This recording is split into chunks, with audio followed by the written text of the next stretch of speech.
Hello दोस्तों, आपके अपने चैनल हिंदी मिरर पर आपका फिर से स्वागत है। सेट है आपका तैयार 27।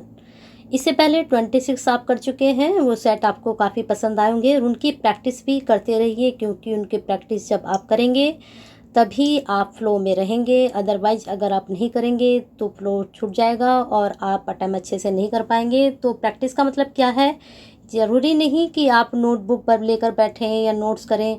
आप डेली 2-3 सेट भी चेक करते रहेंगे या उनके आंसर या उनको सुनते रहेंगे तो क्या होगा, आपकी प्रैक्टिस जो है बनी रहेगी और अटेम्प्ट भी अच्छे से होगा। चलिए पहला प्रश्न लेते हैं। आज का आपका पहला प्रश्न है आपका, विज्ञान तथा इंजीनियरिंग के क्षेत्र में अपने महत्वपूर्ण योगदान के लिए निम्न में से किसे वर्ष 2016 में पद्म भूषण पुरस्कार प्रदान किया गया।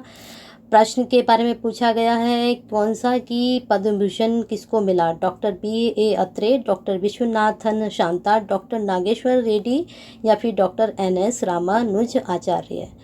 तो अगर आप प्रश्न का उत्तर सोच रहे हैं डॉक्टर बी अत्रे, तो आप बिल्कुल सही जा रहे हैं। विज्ञान एवं इंजीनियरिंग के क्षेत्र में योगदान के लिए 2016 का पद्म भूषण डॉक्टर बी अत्रे को दिया गया था। चलिए विस्तृत जानकारी जानते हैं क्या है। वर्ष 2016 में विज्ञान तथा इंजीनियरिंग के क्षेत्र में पद्म भूषण डॉक्टर बी अत्रे को दिया गया था। वर्ष 2020 में पद्म विभूषण 7 लोगों को प्रदान किया गया। 2016 में तो किसको मिला? विज्ञान तथा इंजीनियरिंग के क्षेत्र में डॉक्टर बी अत्रे को। लेकिन 2020 में पद्म विभूषण किनको मिला? 7 लोगों को मिला। पद्म यहाँ पर है पद्म विभूषण, ठीक है। चलिए देखते हैं कौन से 7 लोग हैं ये जिनको मिला। सुषमा स्वराज जिनको मरणोपरांत प्राप्त हुआ है, अनिरुद्ध जगन्नाथ, मैरी कॉम, जॉर्ज फर्नांडिस मरणोपरांत इनको भी, अरुण जेटली जिनका भी देहांत हुआ है मरणोपरांत, छन्नूलाल मिश्र और जो है विश्वेश तीर्थ इनको भी मरणोपरांत प्राप्त हुआ। तो एक के साथ आपको जो 2020 के जिनको मिला है पद्म विभूषण उनके बारे में भी जानकारी प्राप्त हो गई है। तो अगर प्रश्न आता है 2016 का, अगर 2020 का, तो आपको दोनों के बारे में ही पता रहेगा। चलिए अगले प्रश्न पे चलते हैं। अगला प्रश्न है, नवंबर 2015 में पणजी में आयोजित भारत के 46वें अंतर्राष्ट्रीय फिल्म समारोह में किस फिल्म ने गोल्डन पीकॉक पुरस्कार जीता? बहुत अच्छा प्रश्न है आपके जो है एग्जाम पॉइंट ऑफ व्यू से। दूसरी बात, ये आपके करंट में भी बन सकता है। The beautiful city, the kindergarten teacher, embrace of serpent या फिर on the wings of dreams. चारों में से सोच लीजिए आप कौन सा आंसर सोच के रखे हुए हैं। चलिए सोचते हैं आपके बारे में, हम इसका आंसर बता देते हैं आपको। एम्ब्रेस ऑफ सरपेंट, ठीक है, तो ये आंसर है। चलिए इसकी डिटेल चेक करते हैं क्या है। यहाँ पर डिटेल है, 46वें भारतीय अंतर्राष्ट्रीय फिल्म महोत्सव का आयोजन 20 से 30 नवंबर 2015 के मध्य पणजी गोवा में किया गया था। महोत्सव की सर्वश्रेष्ठ फिल्म गोल्डन पीकॉक स्वर्ण मयूर का पुरस्कार जो कि 40 लाख राशि होती है, जिसकी कीरो गुएरा द्वारा निर्देशित एम क्रिस्टिना गैलेगा द्वारा निर्मित film embrace of the serpent, यहाँ पर ये अंक की बिंदी भी दी हुई है इसने, को प्रदान किया गया। जबकि सर्वश्रेष्ठ निर्देशक का सिल्वर पीकॉक रजत पुरस्कार जो कि 15 लाख राशि में होता है, ब्रिटिश फिल्म निर्देशक पीटर ग्रीन अवे को फिल्म आइंस्टीन इन गोवान जोआतो के लिए प्रदान किया गया। तो बहुत ही अच्छी आपको इसमें जानकारी प्राप्त हुई। तो करते रहिए लाइक एंड शेयर अगर वीडियो पसंद आ रही है। और जो दोस्त आज ही चैनल से जुड़े हैं प्लीज़ चैनल को सब्सक्राइब कर लें, बेल आइकन को हिट कर दें, जिससे नई वीडियो के नोटिफिकेशन आपको टाइम से मिलते रहें। चलिए प्रश्न देखते हैं। प्रश्न है, इंद्र 2015 क्या है? भारत तथा रूस का संयुक्त सैन्य अभ्यास, भारतीय मौसम विभाग द्वारा विकसित मौसम भी निगरानी करने की अत्याधुनिक प्रणाली या फिर वैज्ञानिकों द्वारा विकसित ध्यान की एक उन्नत किस्म जिसमें अधिक सिंचाई की आवश्यकता नहीं होती है, या चंद्रमा की सतह की खोज के लिए इसरो द्वारा प्रक्षेपित एक उपग्रह। चारों में से सोच लीजिए आप कौन सा आंसर लगा रहे हैं। अगर आप आंसर लगा रहे हैं इंद्र 2015 भारत तथा रूस का संयुक्त सैन्य अभ्यास है, तो आप बिल्कुल सही जा रहे हैं। चलिए चेक करते हैं डिटेल क्या है। इंद्र 2015 भारत तथा रूस के बीच किया गया 7वां संयुक्त सैन्य अभ्यास है। ज्ञातव्य है कि 14 दिनों तक चलने वाला यह युद्धाभ्यास संयुक्त राष्ट्र के निर्देशानुसार अर्धशहरी इलाकों में आतंकवाद विरोधी अभियानों पर केंद्रित था। दोनों देशों के बीच होने वाला यह संयुक्त सैन्य अभ्यास विश्व स्तरीय शांति, समृद्धि और स्थिरता की दिशा में उठाया गया एक महत्वपूर्ण कदम था।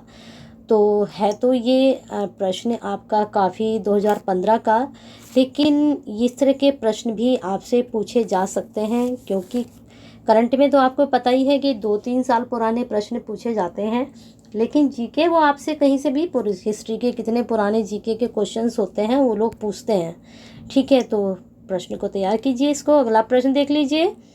अगला प्रश्न है, भारत के किस महान योद्धा की वर्ष 2016 में 475वीं जयंती आयोजित की गई?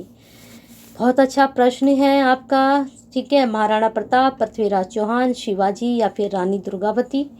तो अगर आंसर आपने सोच लिया है तो जो स्टूडेंट जीके से काफ़ी नॉलेज रखते हैं जीके में, तो उन लोगों को पता ही होगा किसकी मनाई गई थी 475वीं जयंती। इसका मतलब काफ़ी ये लोग जो पुराने हैं सभी हैं, तो इनमें से ही किसी की होगी। तो अगर आंसर है महाराणा प्रताप तो बिल्कुल सही है। चलिए देखते हैं डिटेल। महाराणा प्रताप की 475वीं जयंती का समारोह का आयोजन किया गया केंद्रीय संस्कृति मंत्रालय और राजस्थान सरकार के संयुक्त तत्वाधान में आयोजित हुआ था। ठीक है, केंद्र और राजस्थान सरकार ने महाराणा प्रताप की स्मृति में खेल गांव उदयपुर में एक बहुउद्देशीय इंडोर स्टेडियम का निर्माण करने का निर्णय लिया था। ठीक है, बहुत ही अच्छी जानकारी। चलिए आगे चलते हैं। उद्यमशीलता को बढ़ावा देने की केंद्र सरकार को महत्वाकांक्षी योजना स्टैंड अप इंडिया निम्न में से किससे संबंधित है? ये प्रश्न आपका अच्छा जा सकता है।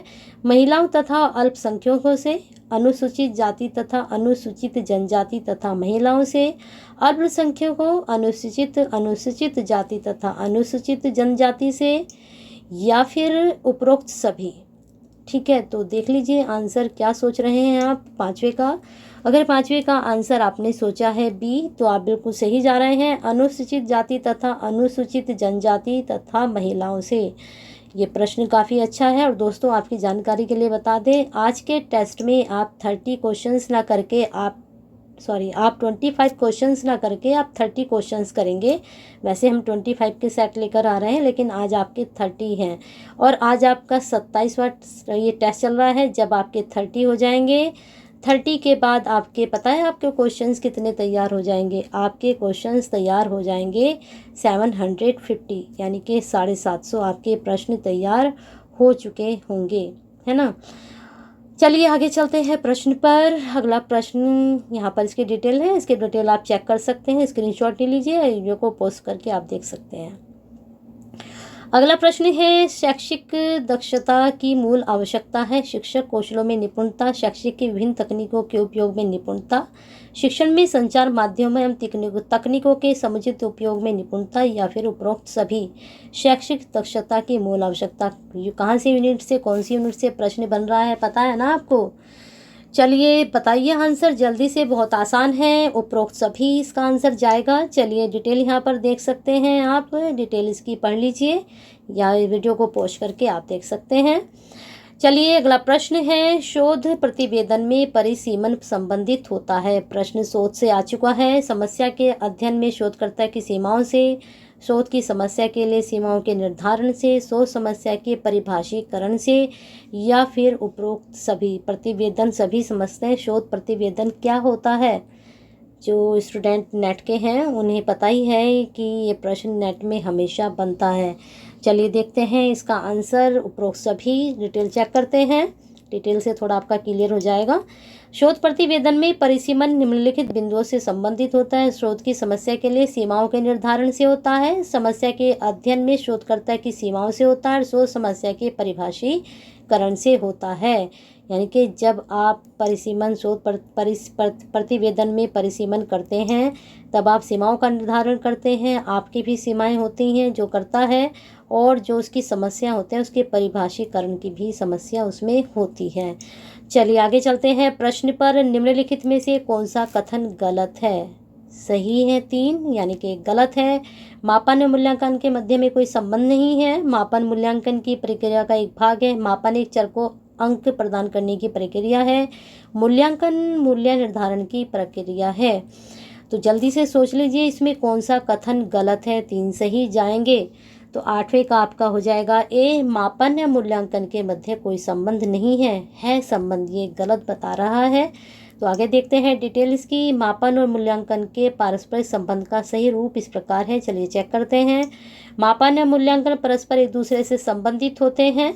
मापन मूल्यांकन की प्रक्रिया का एक भाग है, अर्थात मूल्यांकन मापन से विस्तृत होता है। ध्यान से सुन लीजिए इस बात को। मापन एक चर को अंक प्रदान करने की प्रक्रिया है, अर्थात मापन के अंतर्गत अंकों द्वारा माप को व्यक्त किया जाता है। मूल्यांकन के अंतर्गत मूल्य का अंकन या आंकलन किया जाता है। मूल्य का अंकन किया जाता है या फिर आंकलन किया जाता है। समझ में आ गया होगा आपका। चलिए आगे चलते हैं। 2016 को यूजीसी की कौन सी अधिसूचना गुणवत्तापूर्ण अनुसंधान सुनिश्चित करने का प्रयास है?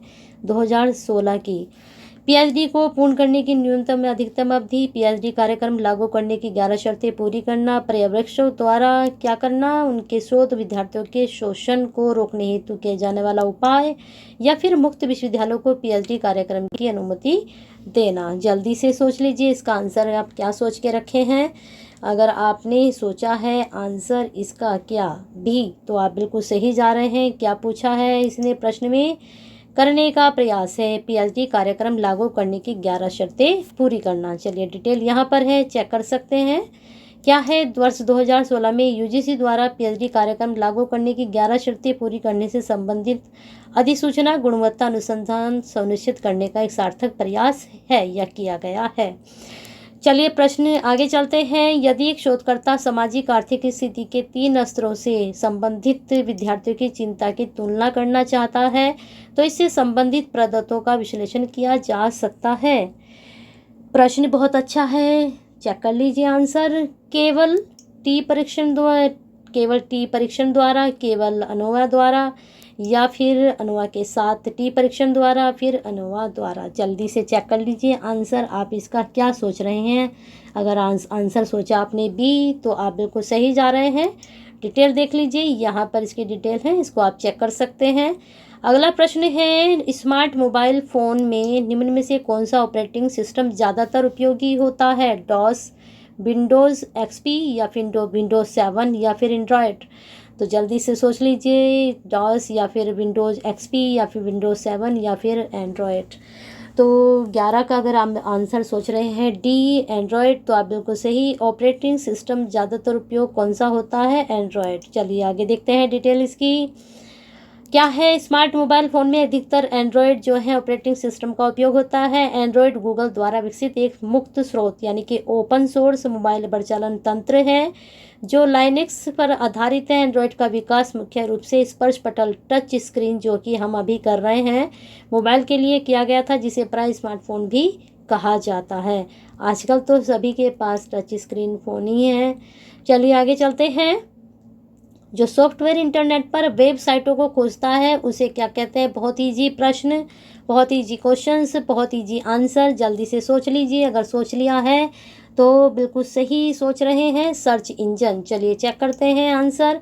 और इस तरह का प्रश्न आपके नेट में भी और हो सकता है आपके असिस्टेंट प्रोफेसर में भी ज़रूर बने, तो इसको ज़रूर देख लीजिए। इसकी सारी डिटेल यहाँ पर है, इसको आप चेक कर लेना, इसको पॉज करके पढ़ लीजिए, स्क्रीनशॉट लेकर इसको लिख भी लीजिए अगर मेरा कहना अगर आपको मानना है तो। चलिए, किसी नेटवर्क में WLL होता है, आपने जो है सभी पढ़े हैं। अब आज पढ़िए WLL क्या होता है? Wide line loop, wireless low link, wireless in local loop, या वर्किंग इन लो लाइन। ठीक है, आपने इसका आंसर क्या सोचा है? 13 का अगर आप सोच रहे हैं सी, वायरलेस इन लोकल लूप, तो बिल्कुल सही है, वायरलेस लोकल लूप। ठीक है, चलिए इसका डिटेल चेक करते हैं। किसी नेटवर्क में प्रयोग होने वाले WLL का पूरा रूप wireless in local loop, wireless in local loop WLL लेता है। यह एक ऐसा बेतार वायरलेस का संचार लिंक है जिसमें यूजर नेटवर्क से रेडियो आवृत्तियों के जरिए जुड़ता है। इसे फिक्स्ड वायरलेस कनेक्शन भी कहा जाता है। यह CDMA तकनीक पर आधारित होता है। बहुत ही अच्छी जानकारी और ये प्रश्न आपका बन सकता है। ठीक है। वैसे तो वैन, लैन, मैन वहीं से पूछे जाते हैं ज़्यादातर, मैन का, वैन का, और आपका ये वैन, मैन, ठीक है, यही पूछे जाते हैं। ये प्रश्न वैसे कुछ नया है, करना चाहें तो तैयार कर सकते हैं, क्योंकि एक हाई लेवल आप एग्ज़ाम देने जा रहे हैं असिस्टेंट प्रोफेसर का। नेट से तो थोड़ा लेवल हाई रहेगा ही ना आपका, भले ही सिलेबस सेम आ रहा है। चलिए आगे देखते हैं। कंप्यूटर किसी पीढ़ी में वैक्यूम ट्यूब तकनीक का प्रयोग होता था? प्रथम पीढ़ी, द्वितीय पीढ़ी, तृतीय पीढ़ी, चतुर्थ पीढ़ी। प्रश्न आपका आंसर दिखाई दे रहा है, प्रथम पीढ़ी में। चलिए डिटेल यहाँ पर है, चेक कर सकते हैं। कई बार ये प्रश्न आप पढ़ चुके हो, जब नेट का आपने एग्जाम दिया, नहीं दिया तो आप तैयारी कर रहे हैं, ये प्रश्न आप कई बार पढ़ चुके हैं। आंसर की डिटेल आपको पता होनी चाहिए इसकी। चलिए आगे चलते हैं। निम्नलिखित में से कौन सा मुख्य रूप से ओजोन क्षरण के नियंत्रण से संबंधित है? Kyoto protocol, Montreal protocol, Toronto protocol, Rio सम्मेलन। बहुत अच्छा प्रश्न है। ओजोन क्षरण से नियंत्रण से संबंधित कौन सा है? जानकारी आपको होनी चाहिए। ये पर्यावरण से संबंधित भी, और साथ में आपका किस में बनता है ये प्रश्न? जल्दी से सोच के बताइए इसका आंसर। क्या सोचा आपने? अगर आपने सोचा आंसर इसका बी, मॉन्ट्रियल प्रोटोकॉल, तो आप बिल्कुल सही जा रहे हैं। चलिए डिटेल यहाँ पर चेक करते हैं। मॉन्ट्रियल प्रोटोकॉल ओजोन क्षरण के नियंत्रण से संबंधित है। ओजोन परत को नष्ट करने वाले पदार्थ पर वर्ष 1985 में वियना समझौता, 1987 में मॉन्ट्रियल संधि प्रस्ताव पारित हुआ, जिसमें 43 देशों के प्रतिनिधित्व द्वारा मॉन्ट्रियल प्रोटोकॉल पर हस्ताक्षर किए गए। भारत मॉन्ट्रियल संधि प्रस्ताव में लंदन संशोधन के पश्चात 1992 में शामिल हुआ। तो ये भी जानकारी आप इसकी मटेरियल से आप जो है नोट करके रखिए। अगला प्रश्न, भारत में निम्नलिखित में से टाइगर रिजर्व बैंक के रूप में घोषित किया गया? रणथंभौर, मानस, इंद्रावती, सह्याद्री। जल्दी से सोचिए, इसका कूट में आपको आंसर देखना है। यहाँ पर कूट हैं, कौन कौन से किए गए हैं, ठीक है। थोड़ा नीचे कर लेते हैं इसको, रणथंभौर दिखाई दे रहा है ना। चलिए अब देख लीजिए, 1 2 3, 1 2 4, 2 3 4, या फिर 1 2 3 4, या फिर चारों ही, रणथंभौर भी, मानस भी, इंद्रावती, सह्याद्री भी। तो अगर आप आंसर सोच रहे हैं इसका डी, तो आप बिल्कुल सही जा रहे हैं, चारों को ही शामिल किया गया है।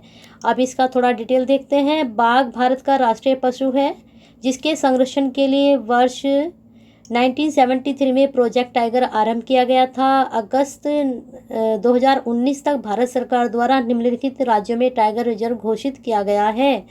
2019 तक, ठीक है, 2019 का रिकॉर्ड आपके सामने है, इसको आप चेक कर सकते हैं। असम में काजीरंगा, मानस, नामेरी। छत्तीसगढ़ में अचानक मार, इंद्रावती, उदती और सीता नदी। महाराष्ट्र में मेलघाट, पेंच, सह्याद्री, ताड़ोबा, अंधारी। राजस्थान में मुकुंद पहाड़ी, सरिस्का, रणथंभौर। उत्तर प्रदेश में कर्तनिका, घाट, दुधवा। उत्तराखंड में जिम कॉर्बेट। ये तो पुराना है ना, स्पष्ट है प्रो, सभी विकल्प सही हैं। लेकिन आपकी जानकारी के लिए बता दें हम आपको कि काजीरंगा और इनके बारे में तो तीनों के बारे में पूछा ही जाता है। इसमें आपसे इंद्रावती के बारे में पूछ सकते हैं, महाराष्ट्र में आपसे सह्याद्री के बारे में।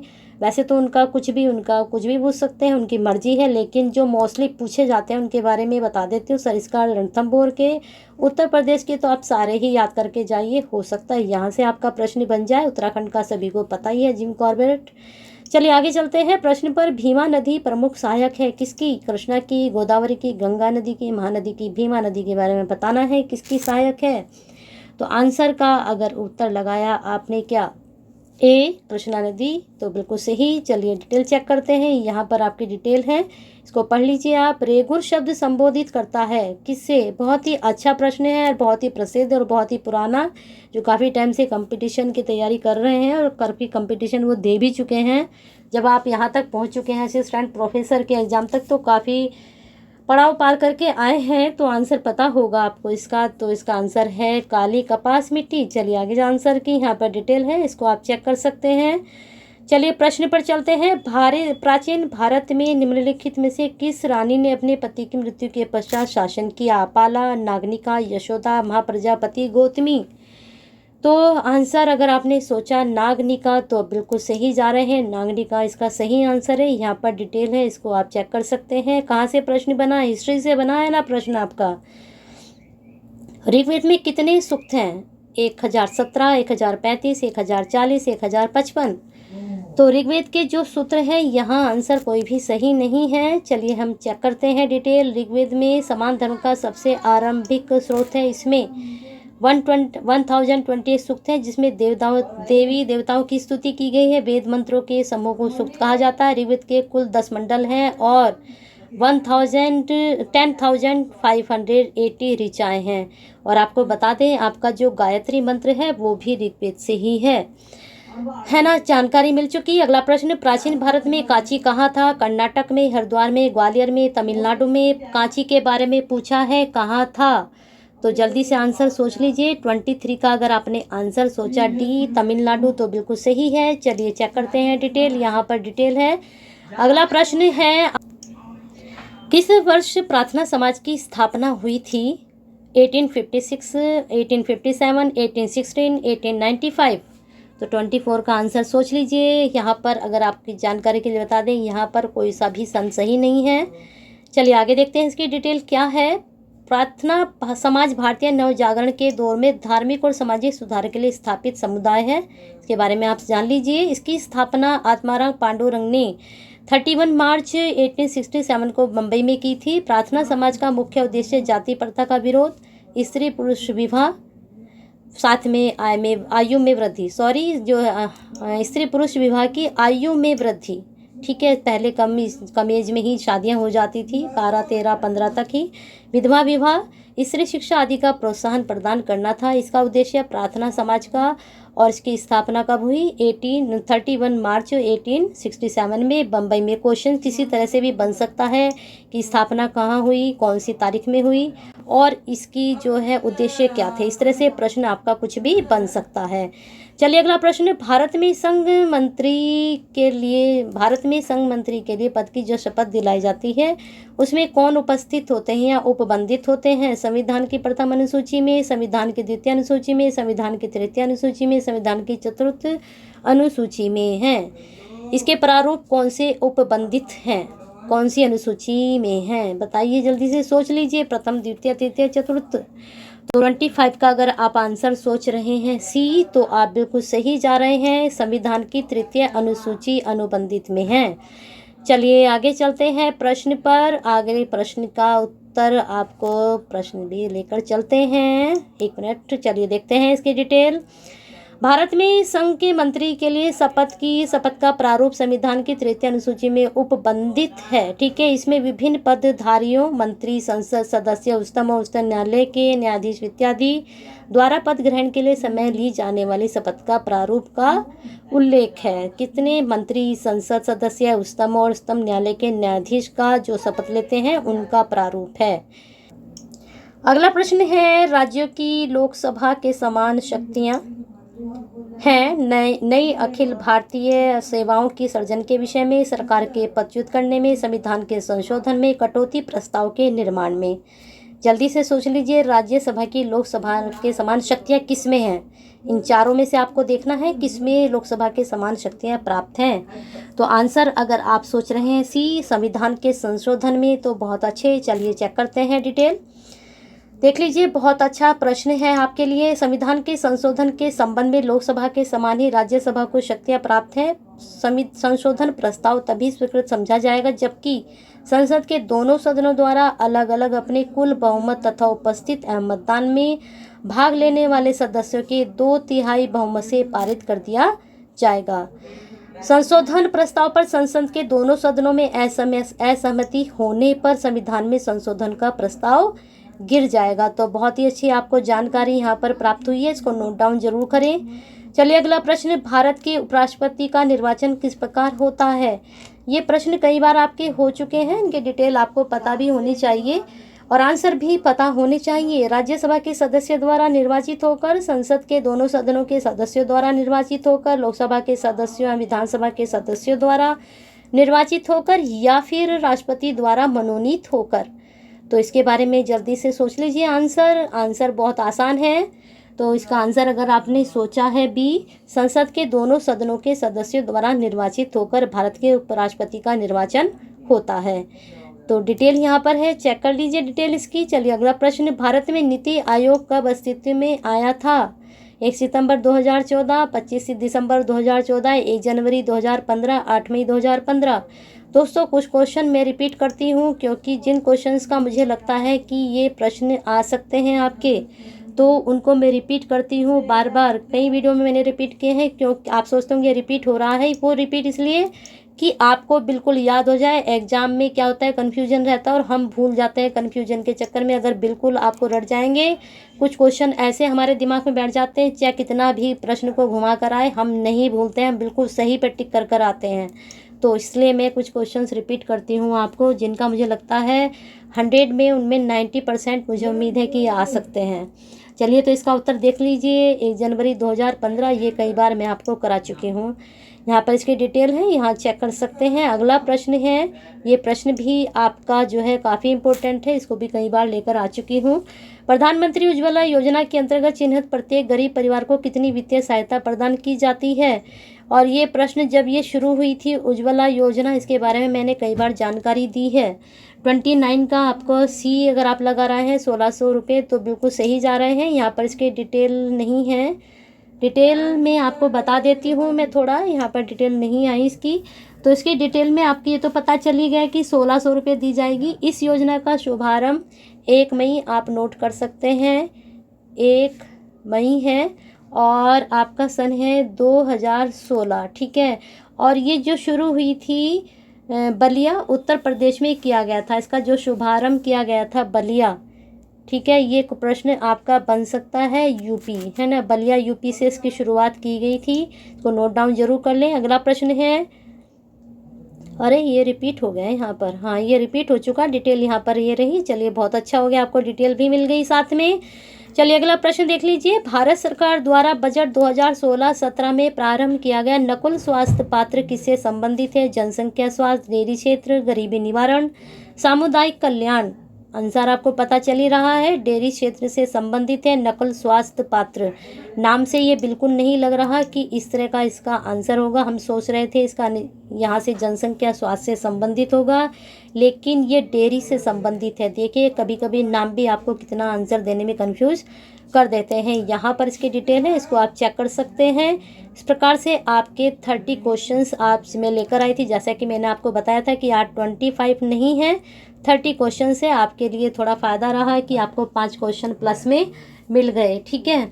अगर वीडियो पसंद आई है तो एक लाइक एंड शेयर तो बनता है, करिए लाइक एंड शेयर। जो दोस्त आज ही जुड़े हैं, शुरू में नहीं कहा गया था कि आप सब्सक्राइब कर लीजिए, बेल आइकन हिट कर लीजिए। अगर आपने देखी है पूरी वीडियो तो क्या करके जाना, सब्सक्राइब जरूर करके जाना। नई वीडियो के नोटिफिकेशन आपको तभी मिलेंगे जब आप इसको सब्सक्राइब करके जाएंगे, रेड बटन को दबा कर जाएंगे और साथ में लाइक एंड शेयर करते भी जाएंगे।